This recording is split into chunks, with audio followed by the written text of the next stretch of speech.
Hola, ¿qué tal? Sean bienvenidas y bienvenidos a su programa La Barra en los Estados. Y hoy tendremos una conversación con Edna Franco, quien es presidenta del capítulo Oaxaca de la Barra Mexicana Colegio de Abogados. La conversación versará sobre los derechos humanos y su tutela, con especial énfasis a los derechos económicos, sociales y culturales. Por favor, acompáñenos. Hola, ¿qué tal? Bienvenidas y bienvenidos todos a su programa La Barra en los Estados, un espacio que pretende reflexionar sobre la actividad jurídica que se desarrolla en cada una de las entidades federativas, pero con una perspectiva nacional. Hoy tenemos un tema de enorme importancia. A mí en lo personal me gustan mucho este tipo de temáticas, y es el tema de los derechos humanos y su efectiva tutela y protección. Tenemos una invitada que nos da mucho gusto tener, es la maestra Edna Franco. Bienvenida, Edna. Hola, buenas tardes, Arturo. Buenas tardes, compañeros barristas y público. Gracias. Bueno, pues daré una breve presentación a la trayectoria de nuestra invitada. Ella es licenciada en Derecho y en Contaduría por la Benito Juárez de Oaxaca, la Universidad Benito Juárez de Oaxaca, y también maestra en Derecho Internacional por la Universidad de Londres, del prestigiado King College. Ha tomado diversos seminarios y cursos en materia mercantil, laboral, incluso seminarios de electoral.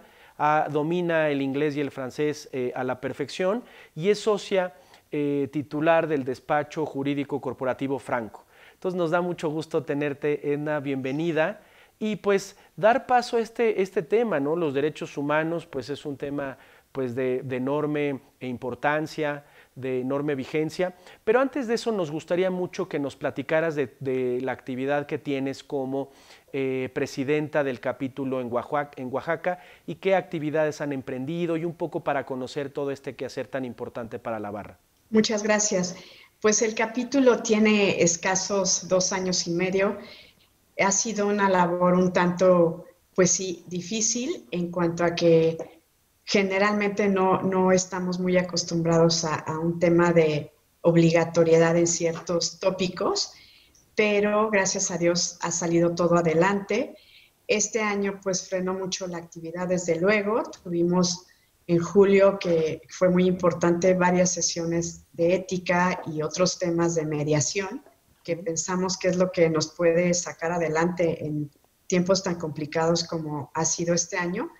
Y el seminario de ética, que era muy importante para mí que nuestros compañeros del capítulo conocieran como a pie juntillas el contenido del código de ética, porque nos lo entregan cuando tomamos protesta, pero muchas veces el aterrizarlo pues es la parte más complicada, ¿no? Claro. Y creo que el tener este seminario pues te abre como una nueva visión y una nueva mentalidad para poder llegar a tu cliente, para poder hacer una asesoría, incluso para poder ser un litigante mucho más, pues sí, proactivo, y tomar en cuenta valores y principios que deben permear nuestra profesión diariamente.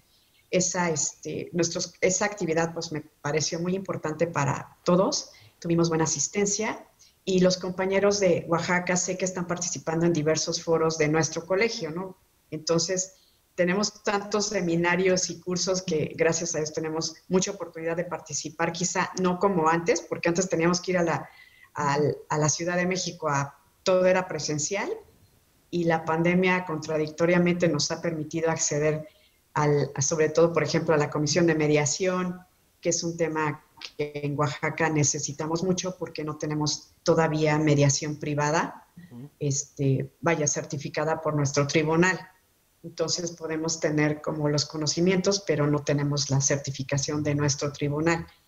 Entonces es un proyecto que en el capítulo me han externado los compañeros, y yo misma creo que es muy importante que logremos que en Oaxaca se instaure ya la mediación, dado que las condiciones para litigios siempre han sido complicadas por la falta de presupuesto oficial, pero también ahora con la pandemia vienen a agudizarse de manera rampante. Sí, efectivamente, esto es muy interesante. Ya hemos tenido algún otro programa sobre el tema de la certificación, y es interesante que la barra ponga el acento en ello. Si te parece bien, Edna, vamos a hacer una pausa para ya entrar de lleno al tema de derechos humanos y toda esta perspectiva muy interesante que has realizado desde tu despacho. Volvemos en un momento más, si te parece bien.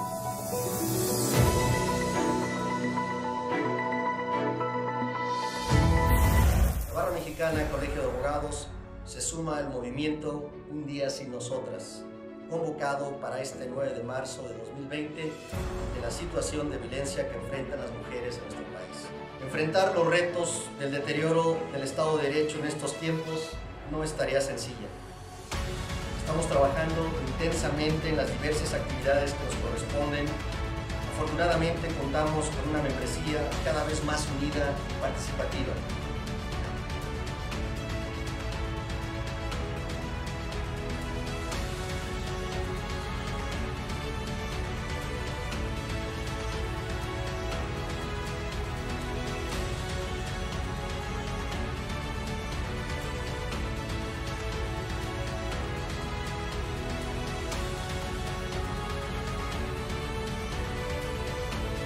Esperamos que esta acción contribuya a la reflexión para provocar un cambio que erradique la violencia hacia las mujeres.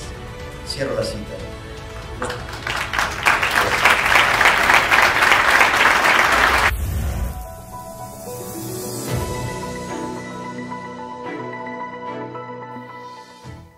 Pues volvemos, queridos amigos y amigas, a su programa La Barra en los Estados.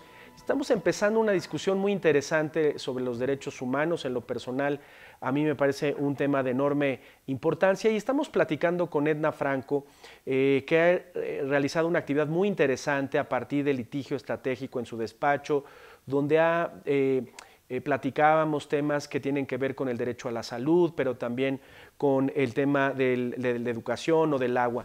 Cuéntanos un poco de tu actividad, Edna, sobre cómo a través del juicio de amparo y a partir del litigio estratégico de escoger casos relevantes de un impacto mayúsculo, incluso de impacto nacional, a partir del litigio en materia de amparo, cómo se da este fenómeno y que nos cuentes un poco de esta actividad que estás realizando. Gracias. Pues yo creo que mucho con la pandemia, pero desde antes sí logramos ver en los casos que llevamos que la incidencia del amparo era muy relevante. Es decir, el amparo no nada más se cree y la ciudadanía cree que es para cuando te van a prender o tienes un tema penal.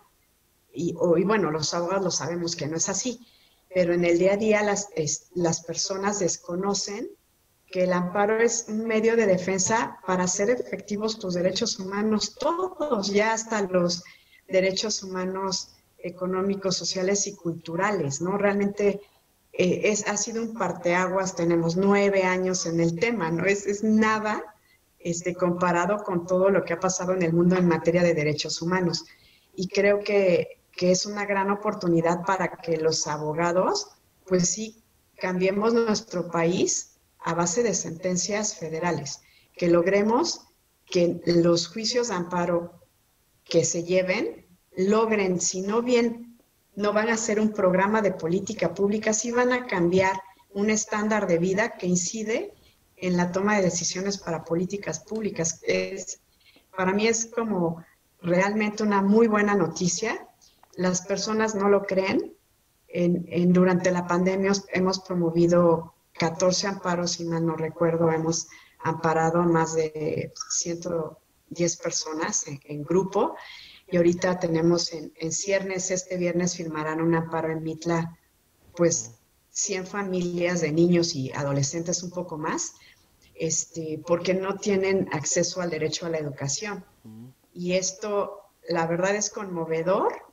Estamos trabajando muy duro en la presentación del amparo porque queremos sensibilizar a los jueces federales con un video, pero también entrevistando a los padres, con una inspección judicial en las instalaciones de la escuela, incluso con la escucha de algunos de los niños que la verdad en otro amparo de educación pues nos dijeron que no era necesario porque los niños estaban debidamente representados, el acceso a un lenguaje pues de fácil lectura para los quejosos, y todo esto la profesora que está liderando esta acción en Mitla, por ejemplo, pues no lo podía creer. Le dije, mire, pues obviamente la suspensión es incierta porque no somos los jueces, pero queremos hacer un planteamiento para que a estos niños les den pues un iPad, un celular o una tele en su casa, o tengan por lo menos acceso a internet, porque los niños bajan, como se dice aquí en Oaxaca, a la cabecera en Mitla de esta primaria y toman las clases en una casa particular,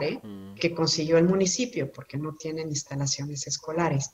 Entonces, la verdad, estoy como con mucha ilusión y pues también con mucha proactividad en este amparo. Sé que tenemos que meter otros elementos en la demanda, porque en el primer amparo que promovimos, si bien nos consideran la suspensión, fue para efectos de que las autoridades educativas dieran el acceso a educación vía los programas que ya están. ¿Sabes qué ha pasado? Nada. Claro. Solo en un caso de una chica de primero de bachillerato, inmediatamente le llamó al director y le otorgó la beca. Y con la beca, pues ya los papás pueden ir pagando una computadora, por ejemplo.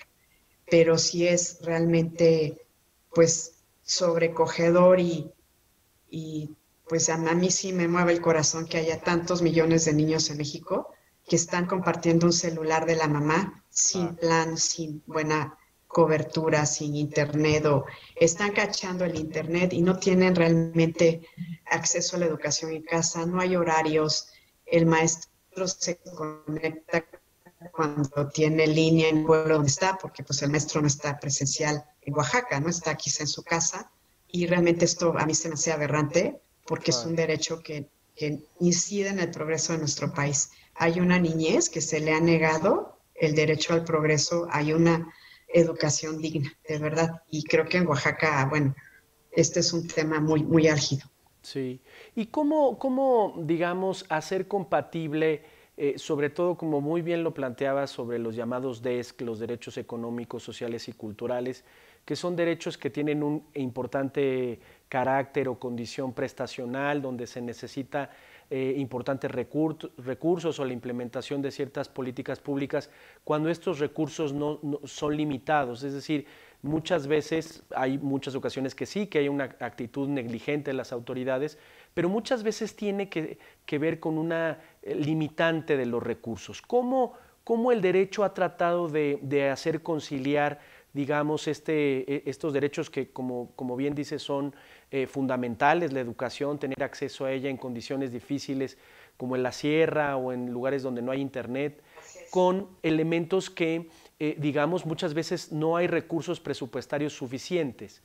Esta perspectiva comparada que también dominas, ¿cómo poder hacerla convivir? Yo creo que los recursos sí están, pues es que es una cadena interminable. Yo creo que los recursos sí están, porque hay amparos, por ejemplo, promovimos otro, y en el propio amparo de educación que estaba llamando, para empezar, el propio director de este bachillerato le dijo a los papás de la chica, de la alumna, que no se preocuparan, que iba a buscar un iPad o una computadora para la joven. Entonces, pues es que los recursos sí están, apenas vi en las noticias que se habían entregado becas. Entonces, si los recursos están, se tiene que destinar a los destinatarios. O sea, no es para otra cosa, no es para campañas, no es para otro tipo de decisiones autoritarias, sino más bien para beneficiar la calidad de vida y el derecho a la educación, en este caso de nuestros niños en Oaxaca. Claro, por supuesto, esto es fundamental, y si se constan los recursos, pues cómo activarlos. Y en ese sentido, bueno, pues tiene un enorme valor este tipo de litigios. Bueno, si te parece bien, Edna, vamos a hacer una pausa y regresamos para continuar con esta charla. Volvemos con Edna.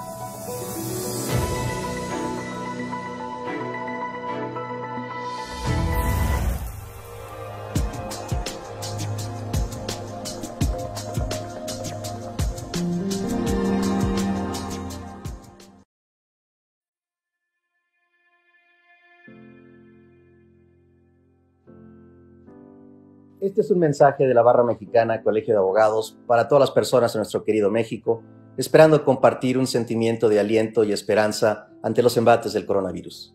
Este mensaje se presenta por conducto de 5 miembros del Consejo Directivo, 5 coordinadores de comisiones y 5 presidentes de capítulos, con paridad de género.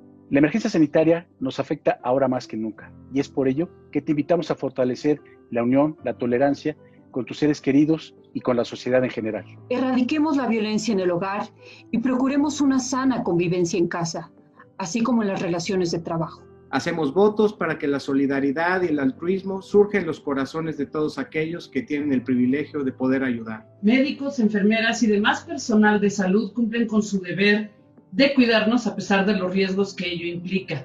Correspondamos, por favor, a ese cuidado con respeto y agradecimiento que se merecen. Si bien la pandemia está agravando la situación económica del país, te invitamos a hacer un esfuerzo de civilidad, honestidad y sobre todo de buena fe para que podamos llevar a buen puerto los acuerdos que afectan nuestra capacidad de cumplimiento y que impactan la economía familiar. En la medida de lo posible, mantengamos las fuentes de trabajo y la mayor cantidad de trabajadores que requieren las familias. Como dice Jalil Gibran, por muy larga que sea la tormenta, el sol siempre vuelve a brillar. Mantengamos viva la esperanza y cumplamos con las medidas sanitarias para evitar contagios. Debemos dejar de lado nuestras diferencias y unirnos en torno a un mismo objetivo común: superar esta emergencia sanitaria. No permitamos que los discursos y las expresiones de odio o discriminación nos dividan. Ahora más que nunca, la solidaridad, la empatía y la honestidad nos deben fortalecer.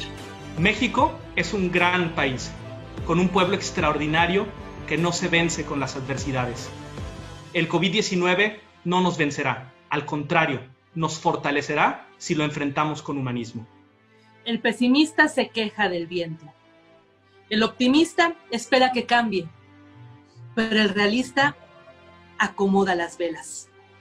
Adaptémonos a la nueva realidad. Ahora que debemos estar más tiempo en casa para no incrementar los riesgos de contagio, aprovechemos la oportunidad, nosotros los mayores, para ser los ejemplos a seguir por parte de los menores. No nos olvidemos de ser felices con lo más valioso que tenemos, el amor de nuestra familia y nuestros verdaderos amigos. Estamos seguros que saldremos adelante y deseamos que todos podamos sacar lo mejor de nuestra humanidad para el bien de nuestros seres queridos y la sociedad en general. ¡Ánimo!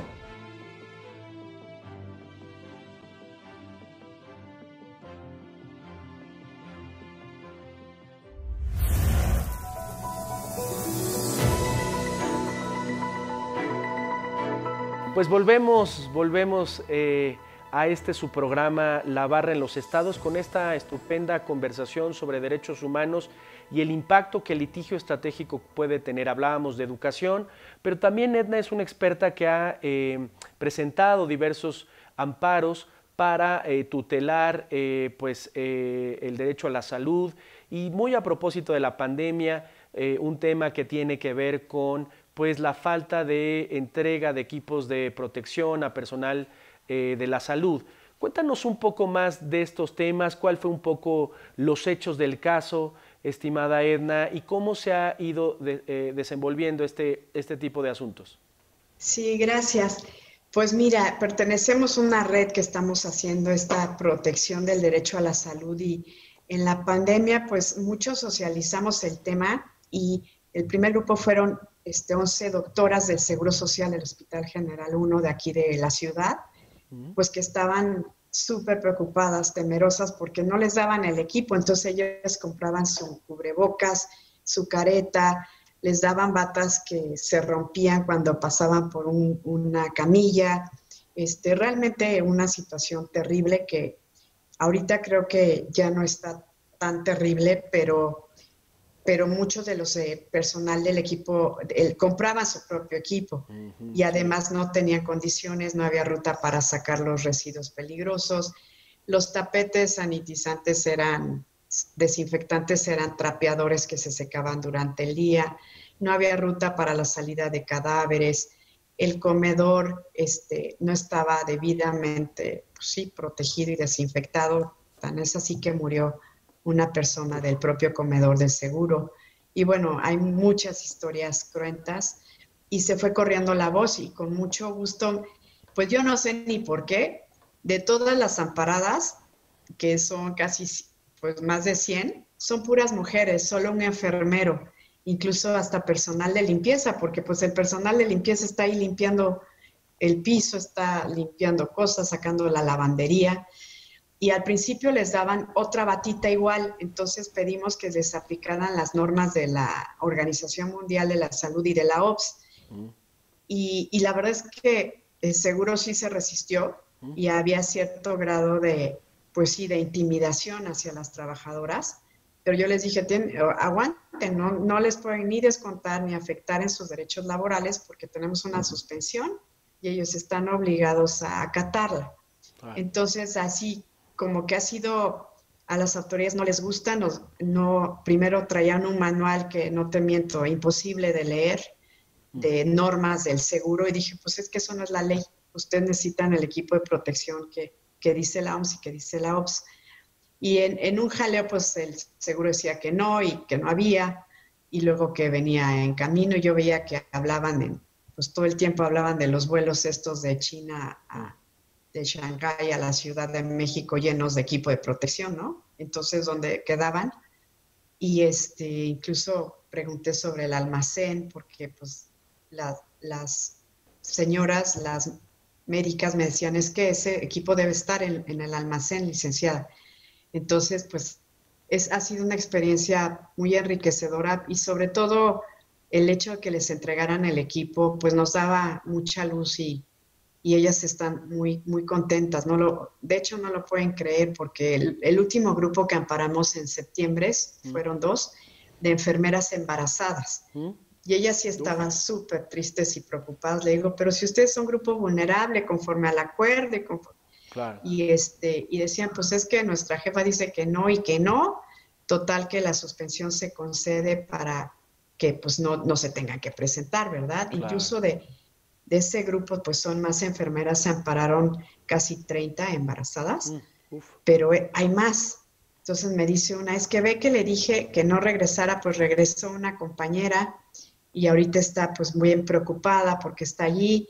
Antier me habló y me dice que ya nacieron 2 bebés de este grupo en casa. Entonces, pues sí, aparte de la dimensión jurídica, pues sí, el darle oportunidad a las ciudadanas de darse cuenta en este caso de que ese derecho a su salud y a la vida está garantizado y es factible y no te tienes que esperar 3 años a litigar un caso contra el seguro, cuando ya se acabe la pandemia, ordene que le den el equipo, pues me parece a mí que es una herramienta de veras maravillosa que tenemos en nuestro país, no solo para esta época, para todas las materias y en todo momento. Creo que es una gran oportunidad que debemos aprovechar.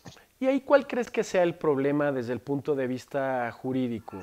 Edna, ¿crees que sea una falta de previsión normativa, falta de protocolos o simplemente una negligencia y una resistencia a incumplir esto? ¿Habrá alguna explicación un poco más jurídica? Es decir, que haya pues el desarrollo de manuales, como bien dices, mejor realizados, que expliquen de mejor manera, que la facultad reglamentaria también tenga pues un adecuado desarrollo jurídico. ¿Dónde pondrías el acento en el problema de esto? Yo creo que es un tema de una inercia, de autoridad y cultural un tanto bueno, siempre se ha hecho así. Es que realmente esa frase, siempre se ha hecho así, permea en muchos órdenes. En todos lados, sí. En los juzgados, en las oficinas administrativas. Entonces, y en el seguro, pues mi percepción es esa, ¿no? Tenemos este manual que es una cosa enorme, me lo mandaron digital y dije, qué barbaridad, o sea, ni quien lo lea, el juez federal tampoco lo va a leer,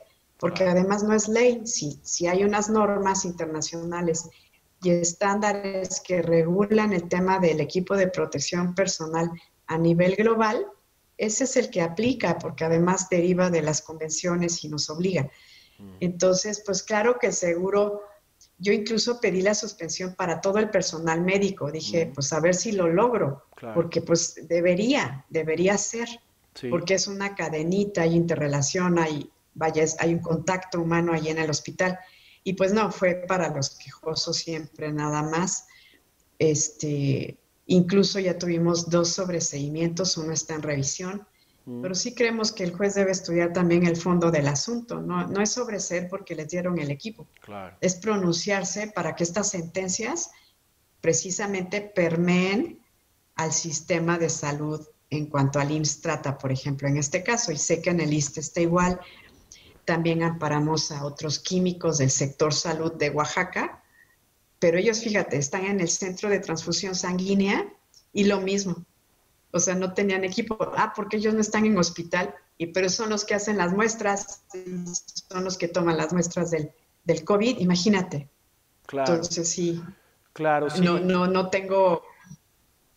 la respuesta para mí sería mayor eficacia, un control de ética y de comportamiento del propio personal de todos los sistemas autoritarios del Estado, de tal manera que los funcionarios actúen con cierto grado de ética. Sí. Vamos a hacer una pausa, estimada Edna, si lo tienes bien. La verdad, muy interesante todo esto que dices, pero podemos un poco profundizarlo en un tercer bloque de este tema y último. Volvemos en un momento después de esta pausa.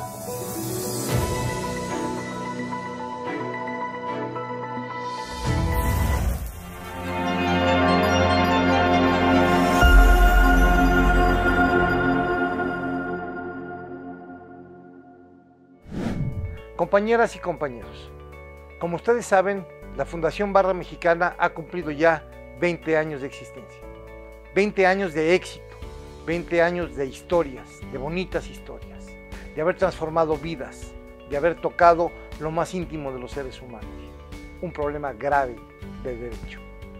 Hemos estado ahí, ustedes y nosotros, para salir adelante. Hace 2 años que la Fundación se independizó financieramente. Es decir, ya no está a cargo de la barra. Decidimos que esta orgullosa fundación estuviera a cargo de los barristas. Acudo a ti, porque es tu fundación, para que nos apoyes con un donativo mensual. Es muy sencillo. Los formatos están en nuestra página de internet. Hago el llamado a todos mis compañeros hoy para que juntos podamos seguir caminando muchos años más. Muchas gracias.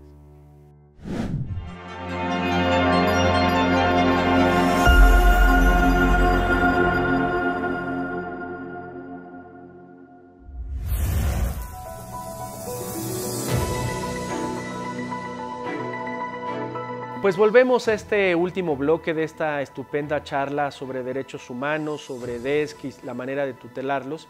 Y queremos un poco saber mucho la opinión de Edna a partir de pues, toda esta visión internacional que tienes. Y me gustaría mucho preguntarte, Edna, ¿cómo ves pues, la jurisprudencia de otros países, de otros ámbitos, precisamente para la tutela efectiva de los derechos económicos, sociales y culturales? ¿Cuál sería tu opinión al respecto? Pues yo creo que es una fuente de conocimiento y también ilumina un tanto el criterio de nuestros tribunales. Puedo pensar en algunos casos que particularmente me han gustado y uno ha sido que me he metido mucho también, que es la administración de justicia y el debido proceso. Ya ves que hay varias sentencias internacionales de nuestra Corte Interamericana y que nosotros hemos invocado los últimos 3 años en beneficio de nuestros clientes en cuanto a que, por ejemplo, nos dan audiencias muy tardadas, se tardan muchísimo en los tribunales. Entonces, ya la carga de trabajo, pues la Interamericana ya dijo que eso no es óbice para que se aplique la justicia y se administre debidamente con los plazos y términos y tengas acceso a un recurso eficaz. Entonces, los amparos, la verdad es que nos han permitido impulsar nuestros procedimientos para que no sean tan lentos. De por sí son, pues, y a veces hasta si bien es un contrapeso con el juez común, también puede ser como un motivo de enojo de parte de ellos, ¿no? Porque si ya están saturados y más bien sobrecargados de trabajo, no están saturados, no, tienen trabajo en exceso, pues se molestan, pero también si no hacemos esto, ¿cómo podemos generar un pequeño cambio? Por lo menos para nuestros clientes. Es la única manera. Entonces, creo que el criterio orientador que nos dan estas sentencias que permiten mejorar nuestro orden jurídico, a mí me parece muy bueno. En otro tema que me parece súper relevante es el tema de los daños y perjuicios y el daño moral, ¿no? Cómo nuestra Suprema Corte estudió todo esto, e incluso sentencias de Europa, y las incorpora a su criterio de los daños punitivos, que a veces me dicen, eso no está en el código, como que lo estoy inventando. Le digo, no, no está en el código, pero sí lo podemos pelear, sí lo podemos buscar. Entonces, creo que pues, la jurisprudencia internacional ciertamente fortalece nuestro sistema de leyes en todas las áreas. Y también creo que es lo que te decía al principio. ¿Cómo podemos cambiar nuestra realidad y para la ciudadanía en el día a día a través de sentencias en que podamos llevar pues de manera cabal a cumplimiento a las autoridades el respeto a nuestros derechos humanos? Creo que es muy importante. Y en ese sentido, Edna, nos gustaría mucho preguntarte, ¿cuál es tu opinión? Seguramente has estado enterada de esta reforma judicial donde se está proponiendo cambiar del sistema de jurisprudencia de reiteración en una de sus vertientes por un sistema de precedentes en donde basta solo una sentencia, digamos, de la Suprema Corte para que tenga esa fuerza vinculante del precedente. ¿Tú qué opinas al respecto, dado que en tu trayectoria profesional y en estos casos que nos has comentado, pues ha sido importante, pues a partir del litigio estratégico, generar precedentes importantes en materia de educación, de salud? Pero ¿cuál sería tu opinión sobre esta forma nueva de reportar la jurisprudencia o el precedente, como ahora se propone? Pues a mí me parecería muy bueno si tuviéramos pues también una estructura debidamente y éticamente acreditada con la suficiente independencia para decidir. Es decir, un precedente de una sola vez, yo diría, si fuera así sin tomar en cuenta el tema político de contrapesos, pues diría, pues está súper bien, en mi opinión. Sin embargo, me preocupa mucho que pueda haber ciertos temas que por ser políticamente adecuados se generaran con una sola vez y pues con un criterio que ya vamos a poder ver que no es independiente, ¿no? Entonces esa parte se me hace muy peligrosa para México.